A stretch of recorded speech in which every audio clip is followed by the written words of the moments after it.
Hello guys! What's up guys? Naabot na gyud nga atong wireless microphone nga gikan sa Shopee mga guys, ug kita maglangan atong ablihan ug mo din yang sulod no sa duha ka bukag may microphone ug usa ka receiver no. Nya dali ra kay sa i-pair mga guys kay magdungan ra sa siga inig imong on. Nya simple dita maglangan to ding saksak sa cellphone aron matistingan nato kung legit ba gyud ni mga guys. Okay. So dali ra gyud sa kayo gamiton mga guys, hassle free ka isang gamiton no. So ato din testingan sa gawas kung okay ba gyud. So ito na siya guys, try natin to kung legit ba talaga. Test, mic test. So malayo-layo talaga guys. Okay, so nandito na tayo mga guys. 20 meters.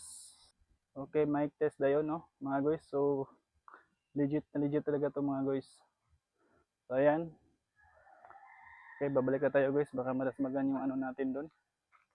So hindi na ito maklaro mga guys. So legit yung mic natin. So okay ito gamitin sa mga vlogger na katulad ko mga guys.